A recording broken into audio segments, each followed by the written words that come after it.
The interesting thing about cooking and food in the Napa Valley is that you have this wonderful combination of an agrarian setting and a place where, as a chef, you can achieve real terroir and real sense of place. We talk a lot about the idea of planting seeds figuratively and literally, and that's what we do both in terms of the food and the cocktails. We have a very tight connection to what's coming out of the ground, as well as great communication with the people who are tending those things, and invariably those things influence what's on the plate and what's in the glass.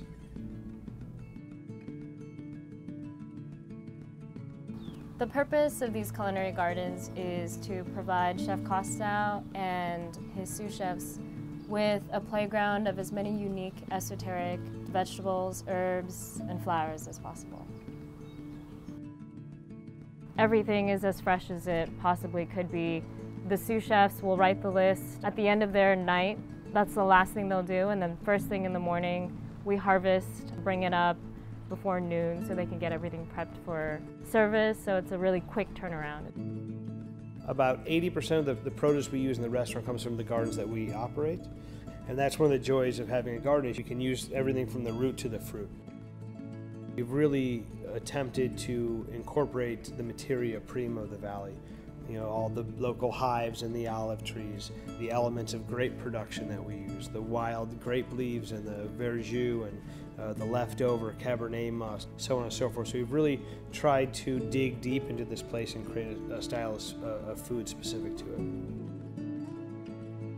It's really important to me to maintain biodiversity, which means planting hundreds of different cultivars and also making sure that we tolerate a good amount of pests.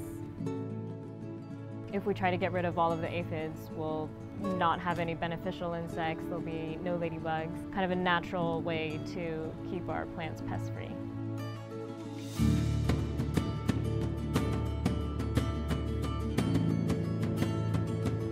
Here at the Culinary Institute of America at Greystone, I teach a variety of wine classes that will range from a 2-hour consumer class to an 8-month postgraduate program.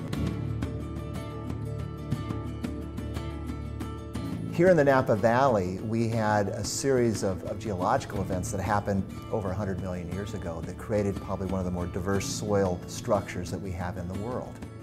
But also climatically, you have a combination of warm days and cool nights. And for a grapevine, this is exactly what it wants. It wants to wake up in the morning, it wants to do its photosynthesis, and then about 5 o'clock when the temperature drops, it stops doing that process. And then it comes back the next day and it does it again. So this idea of having the grapevine gradually glide to maturity through these warm days and cool nights creates a complexity in the grapes.